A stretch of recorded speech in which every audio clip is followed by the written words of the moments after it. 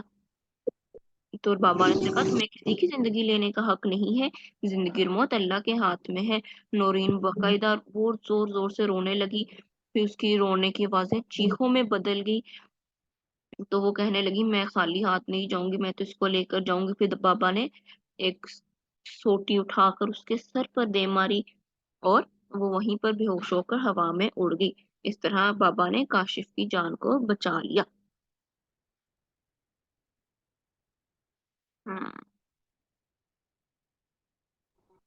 یہی ہماری سٹوری تھی، باجی بہت مزہ آئی۔ مزے کی تھی۔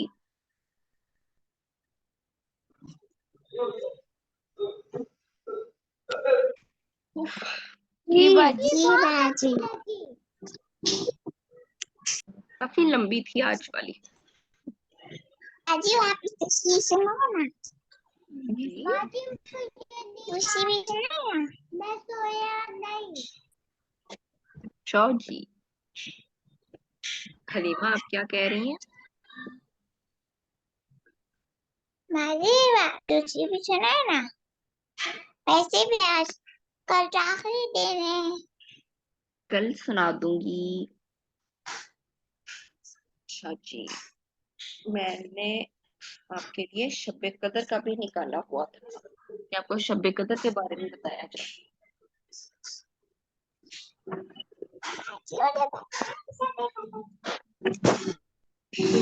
چلیں شب قدر کا آپ کو میں کل بتا دوں گی، یہ کل ہوگی نا، کل سے سٹارٹ ہونی ہے۔ تو انبیاء کرام میں حضرت عیسیٰ کے بارے میں جاننا ہے کہ حضرت ابراہیم علیہ السلام کے بارے میں؟ باجی حضرت ابراہیم، عیسیٰ، حضرت عیسیٰ، دونوں کے بارے میں تھوڑا تھوڑا کر لیتے ابراہیم کے بارے میں۔ ٹھیک ہے۔ اب حضرت ابراہیم علیہ السلام کو اللہ تعالیٰ نے کیا ٹائٹل دیا ہوا تھا؟ خلیل اللہ۔ باجی جی باجی حضرت یوسف علیہ السلام کا پتہ ہے نا؟ ٹھیک ہے، ہم تینوں کا تھوڑا تھوڑا پڑھ لیتے ہیں، 5 منٹس دے دیتے ہیں۔ تو حضرت ابراہیم علیہ السلام اللہ تعالیٰ کے بہت پیارے اور برگزیدہ نبی اور پیغمبر تھے۔ ان کو خلیل اللہ یعنی اللہ کا دوست کہا جاتا تھا۔ 4000 سال پہلے یہ عراق میں پیدا ہوئے تھے، اور 3 بڑے جو مذاہب ہیں نا، یہودیت، عیسائیت، اسلام، یہ ان کے ابا کہہ سکتے ہیں، جد امجد کہہ سکتے ہیں، ابو الانبیاء کہا جاتا ہے نا حضرت ابراہیم علیہ السلام کو، ابو البشر حضرت آدم علیہ السلام کو، اور حضرت ابراہیم کو ابو الانبیاء کہا جاتا ہے، یعنی انبیاء کے والد۔ تو حضرت ابراہیم علیہ السلام سے ہی تو آگے انبیاء کرام کی قوم چلی ہے نا، جیسے حضرت اسحاق اور حضرت اسماعیل، پھر انہی کی نسلوں میں باقی انبیاء آئے، اسی لیے ان کو ابو الانبیاء کہا جاتا ہے، اور امام الناس بھی۔ حضرت ابراہیم بچپن سے ہی نا بہت نیک تھے، کیونکہ جو نبی ہوتے ہیں نا اللہ تعالیٰ بچپن میں ہی ان کو گناہوں سے، ان کے اندر برائیاں نہیں پیدا ہوتی ہیں، بھائی وہ برائیوں پر چلتے ہیں، بچپن سے ہی اچھے رہتے ہیں، قلب سلیم عطا کیا ہوتا ہے، گناہوں سے بچتے ہیں۔ تو بچپن سے بت پرستی سے نفرت کرتے تھے، ان کی قوم بت پرستی کرتی تھی لیکن وہ نہیں تھے کرتے، تو ان کے والد و والدہ کو یہ چیز بہت عجیب لگتی تھی کہ ہمارے معبودوں کی یہ عبادت نہیں کرتا۔ پھر جب بڑے ہوئے اور ان کو سمجھ آ گئی کہ انہوں نے کہا کہ یہ بت میرے معبود نہیں ہے، سورج کو دیکھا تو کہا یہ میرا معبود ہے، لیکن جب شام کو وہ غروب ہو گیا، کہا کہ جو چیز غروب ہو جائے، غائب ہو جائے، وہ میرا رب نہیں ہو سکتی۔ پھر چاند پر نظر پڑی تو دیکھا کہ چاند بہت خوبصورت ہے، روشن ہے، کہا یہ میرا رب ہوگا۔ جب اگلے دن صبح ہوئی تو دیکھا چاند بھی غائب ہے، تو کہا کہ نہیں، یہ بھی میرا رب نہیں ہو سکتا کہ یہ بھی غائب ہو گیا ہے۔ اسی طرح پھر انہوں نے دیکھا کہ لوگ جو ہے نا بتوں کو دیکھ رہے ہیں، سورج کی عبادت کر رہے ہیں، چاند کی عبادت کر رہے ہیں، تو انہوں نے کہا یہ چیزیں میرا رب نہیں ہو سکتی، کیونکہ یہ سب تو ختم ہو جاتی ہیں، کوئی وقت آتا ہے تو اس کے بعد ختم ہو جاتی ہے۔ تو پھر انہوں نے کہا کہ میرا رب کوئی اور ہے۔ تو جب وہ اللہ تعالیٰ کی تلاش میں نکلے، دل میں خیال آیا، تو پھر اللہ تعالیٰ نے ان کو اپنی وحی بھیجی کہ تمہارا رب ایک ہے، واحد ہے، یکتا ہے۔ تو پھر ان کو اللہ تعالیٰ کی طرف سے وحی ملی اور پھر نبوت سے سرفراز ہوئے۔ پھر اللہ تعالیٰ سورہ اعراف میں شاید ہے یا سورہ انعام میں ہے، حضرت ابراہیم علیہ السلام کا قصہ لکھا ہوا ہے کہ مرنے کے بعد دوبارہ زندہ ہونے پر ان کی قوم بھی نا اختلاف کرتی تھی کہ کون مرنے کے بعد دوبارہ زندہ ہو سکتا ہے۔ تو اس کا واقعہ اللہ تعالیٰ نے اس طرح بیان کیا کہ حضرت ابراہیم علیہ السلام نے پوچھا کہ مرنے کے بعد زندہ ہونا کیسے آسان ہے؟ تو اللہ تعالیٰ نے کہا کہ آپ کو مثال کے طریقے پر سمجھاتا ہوں۔ آپ 4 پرندے لیں اور ان کو نا سکھائیں، اپنے پاس رکھیں، پالیں۔ پھر جب وہ پرندے آپ سے مانوس ہو جائیں تو ان کو ذبح کریں اور ہر ایک کا ایک ایک حصہ مختلف پہاڑوں پر رکھائیں اور پھر ان کو آواز لگائیں تو چاروں آپ کے پاس دوڑتے ہوئے چلے آئیں گے۔ تو حضرت ابراہیم علیہ السلام نے ایسے ہی کیا اور ان کو پہلے مانوس کیا، پھر ذبح کر کے مختلف جگہ پہ رکھا ہے، اور جب ان کو آواز لگائی تو وہ اڑ کر بالکل صحیح سلامت جیسے ذبح کرنے سے پہلے تھے ویسے ہی آگے۔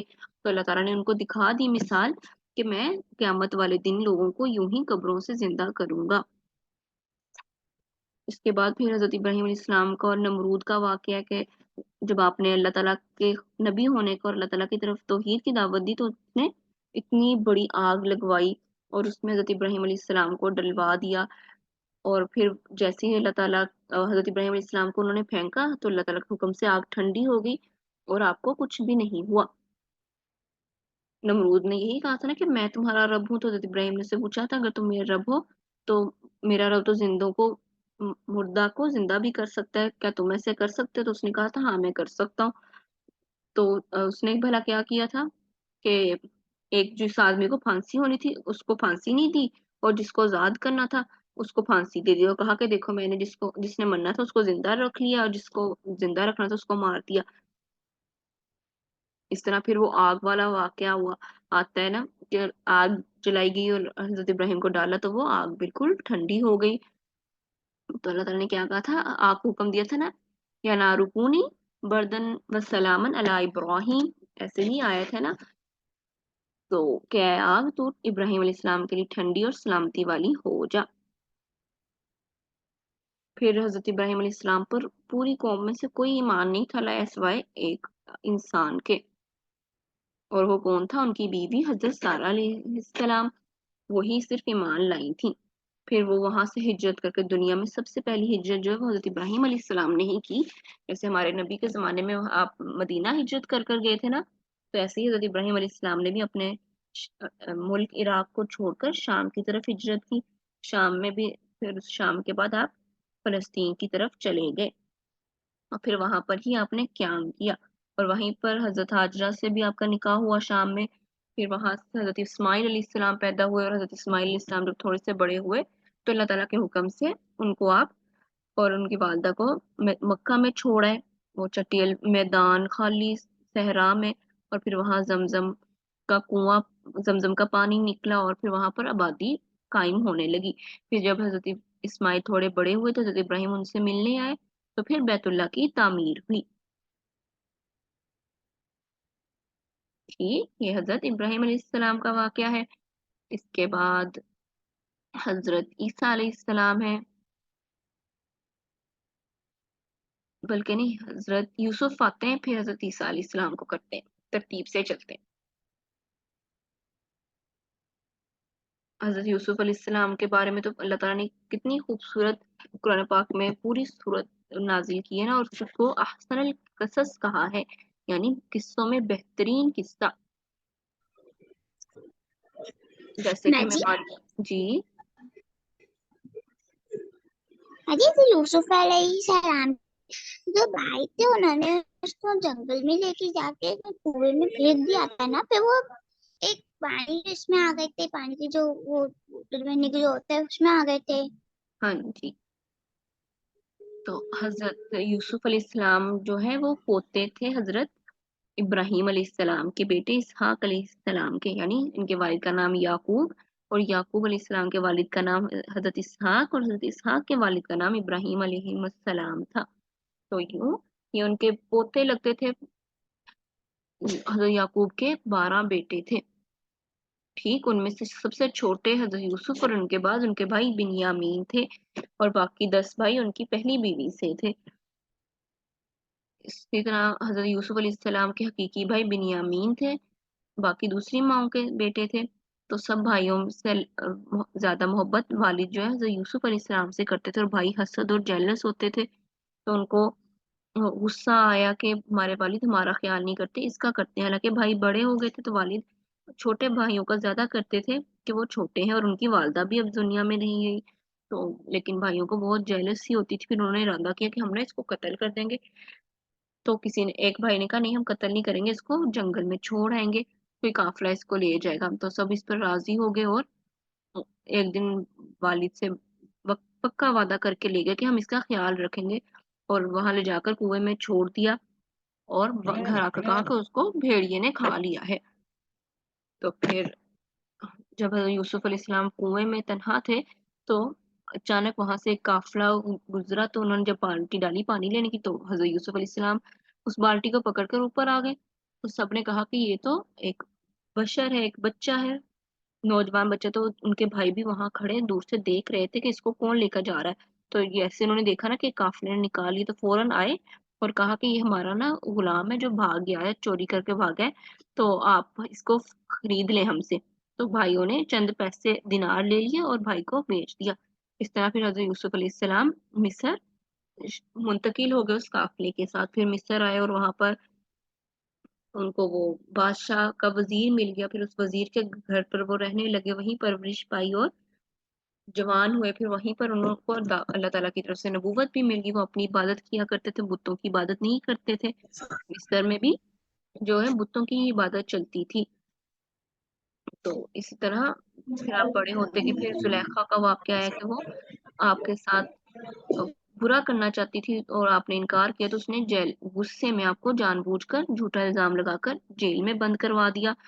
اور پھر وقت گزرتا رہا اور 7 سال آپ جیل میں رہے، اور پھر اس کے بعد جب آپ نکلے اور اس کے وہ خواب بادشاہ نے دیکھا تھا کہ وہ موٹی تازی گائیں اور ان کو پتلی دبلی گائیں کھا رہی ہیں، اسی طرح بالیاں ہیں گندم کی وہ جو سوکھی ہوئی ہیں وہ تر کے اوپر پھیل رہی ہیں، اس طرح قحط سالی اور خوشحالی کا خواب دیکھا بادشاہ نے، کوئی تعبیر نہیں تھا بتا سکتا۔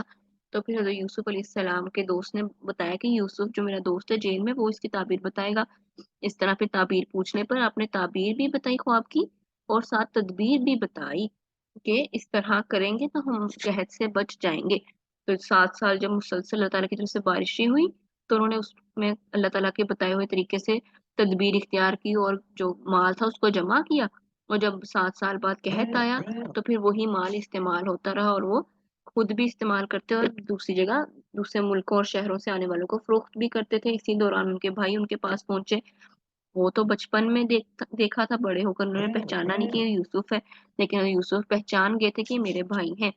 اس طرح پھر انہوں نے اپنے بھائیوں کو سبق سکھایا ہی نہیں، اللہ تعالیٰ کے حکم سے ان کو احساس دلایا کہ انہوں نے جو کام کیا وہ غلط تھا۔ پھر حضرت یوسف علیہ السلام اپنے والد کے ساتھ بھی مل گئے جو نابینا ہو چکے تھے، تو انہوں نے اپنی قمیض بھیجی تھی اپنے والد کی طرف کہ آپ ان کی آنکھوں پہ رکھنا تو ان کی آنکھیں ٹھیک ہو جائیں گی۔ اس طرح اللہ تعالیٰ نے پھر باپ اور بیٹے کو اتنے عرصے بعد ملا دیا۔ اور ہمیں یوسف علیہ السلام کے قصے سے بہت سارے سبق ملتے ہیں، جیسے کہ اس میں انہوں نے اپنے بھائیوں کے ساتھ کسی قسم کا بدلہ نہیں لیا، ان کو معاف کر دیا تھا۔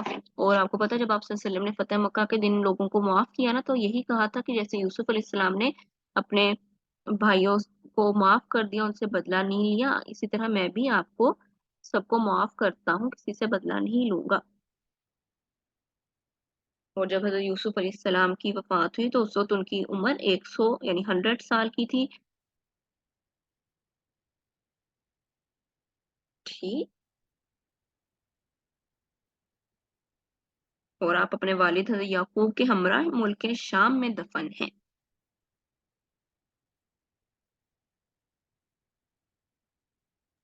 باجی آپ کی آواز نہیں آ رہی۔ بالکل بھی نہیں آ رہی؟ نہیں باجی، اب آ گئی. ٹھیک. پھر آ حضرت رہی ہے. عیسیٰ علیہ السلام.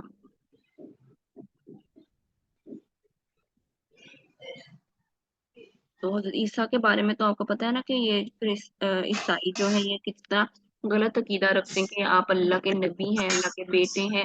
تو یہ سارا جھوٹ ہے، غلط ہے. آپ اللہ کے نبی اور اللہ کے بندے ہیں. تو حضرت عیسیٰ علیہ السلام کو اللہ تعالیٰ نے بغیر باپ کے پیدا کیا اور لوگوں کو دکھا دیا کہ اللہ تعالیٰ ہر شے پہ قادر ہے. اللہ تعالیٰ نے اپنی قدرت کی نشانی کے طور پر بتایا کہ اللہ تعالیٰ ہر چیز کرنے پر قادر ہے، کہ وہ اولاد اگر کسی کو دینا چاہتے ہیں بغیر باپ کے بھی دے سکتے ہیں. اور آپ ہی واحد بچے تھے جو بغیر باپ کے ہوئے. اس کے علاوہ دنیا میں کوئی نہیں تھا جو بغیر باپ کے ہوا ہو. اور آپ پر اللہ تعالیٰ نے اپنی کتاب انجیل بھی نازل فرمائی. جب حضرت عیسیٰ علیہ السلام پر انجیل نازل ہوئی تو اس وقت ان کی عمر 30 سال تھی.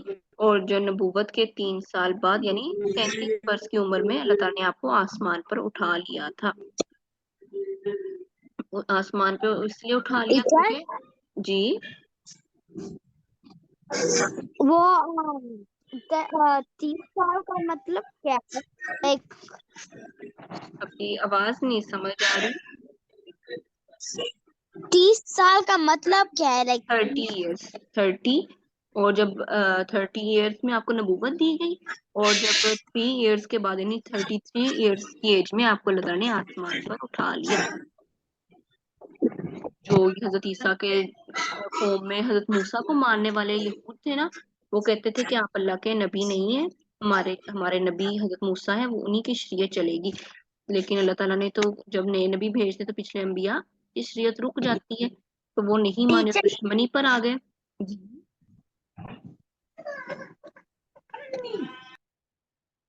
ہاں جی ٹھیک. تو دشمنی کرنے لگے. انہوں نے کہا کہ اب ہم ان کو قتل کر دیں گے. تو حضرت عیسیٰ علیہ السلام اپنے کمرے میں اپنے گھر میں تھے تو ان کو تھا کہ یہاں پر وہ چھپے ہوئے ہیں. تو انہوں نے ایک آدمی کو اندر بھیجا کہ چیک کرو کہ وہ اندر ہیں یا نہیں. تو اللہ تعالیٰ نے اتنی دیر میں حضرت جبرائیل علیہ السلام کو حکم دیا کہ جا کر حضرت عیسیٰ کو آپ آسمان پر لے آئیں. وہ ادھر سے دوسرا آدمی جو دشمن تھا وہ اندر آیا اور حضرت عیسیٰ اوپر آسمان پر اللہ تعالیٰ کے حکم سے چلے گئے. اور جو آدمی اندر آیا تھا اس کو اللہ تعالیٰ نے اس کی شکل اس طرح کر دی کہ لوگوں کو لگا کہ یہ حضرت عیسیٰ ہے. اور جب وہ اندر آئے تو انہوں نے اس کو حضرت عیسیٰ سمجھ کر مار دیا، حالانکہ وہ حضرت عیسیٰ علیہ السلام نہیں تھے. بعد میں انہوں نے دیکھا کہ یہ تو ہمارا ہی ساتھی ہے اور حضرت عیسیٰ علیہ السلام تو یہاں پر موجود ہی نہیں ہے. تو یہ کہتے ہیں کہ جی حضرت عیسیٰ علیہ السلام جو ہے وہ پہلے وفات پا گئے تھے، پھر بعد میں وہ زندہ ہو گئے ہیں اور انہوں نے خود کو سولی پر وہ جو کراس کا سائن یہ پہنتے ہیں، یہی کہتے ہیں کہ انہوں نے اپنے آپ کو اس پر سولی دے لی یعنی پھانسی چڑھا دیا تھا. ٹیچر جی جب انہیں اللہ تعالیٰ نے انہیں اٹھایا تھا جب وہ زندہ تھے کیا؟ ہاں جی زندہ تھے. ان کو ابھی اللہ تعالیٰ نے نا وفات نہیں دی، ابھی ان کی عمر بہت دراز. اللہ تعالیٰ نے ان کو ایسے ہی زندہ ہی آسمان پہ اٹھا لیا. اور قیامت کے نشانیوں میں ہم نے پڑھا نا حضرت عیسیٰ علیہ السلام کا نزول ہوگا اور وہ دجال سے فائٹنگ کریں گے. تو اللہ تعالیٰ تب ان کو بھیجیں گے دوبارہ نیچے دجال سے فائٹنگ کرنے کے لیے. اور حضرت عیسیٰ علیہ السلام کو اللہ تعالیٰ نے معجزات بھی عطا کیے تھے. وہ نا جو بچپن سے بچے نابینا ہوتے تھے نا تو اللہ تعالیٰ کے حکم سے ان کو بینائی عطا کر دیتے. مطلب آپ انگلی یا ہاتھ پھیرتے تھے تو اللہ تعالیٰ ان کی آنکھوں کی روشنی واپس کر دیتے تھے. اسی طرح پرندے مٹی سے بناتے تھے اور ان پر پھونک مارتے تو اللہ تعالیٰ کے حکم سے وہ پرندے ہوا میں اڑنے لگ جاتے تھے. کوئی جس طرح کسی کو وہ جسم میں پمپلز یا دانے بنتے ہیں نا اس طرح کی بیماری سے، تو ان کو بھی وہ تندرست کر دیتے تھے اللہ تعالیٰ کے حکم سے. تو یہ قیامت کے دن دوبارہ دنیا میں تشریف لائیں گے اور لوگوں سے بات کریں گے، جس کا ہمیں سورہ آل عمران میں بھی اللہ تعالیٰ فرماتے ہیں نا ماں کی گود میں بھی اور ادھیر عمر یعنی آدھی عمر گزرنے میں بھی کلام کریں گے. آپ حضرت عیسیٰ علیہ السلام بغیر باپ کے پیدا ہوئے تھے تو ان کی والدہ پہ لوگوں نے تہمت لگائی تھی کہ آپ نے غلط کام کیا تو یہ اولاد ہوئی ہے. تو اللہ تعالیٰ نے حضرت عیسیٰ علیہ السلام کو حکم دیا، بچپن میں گود میں ہی تھے تبھی وہ بولنے لگ گئے تھے کہ نہیں میری والدہ نے ایسے کچھ نہیں کیا بلکہ مجھے تو اللہ تعالیٰ نے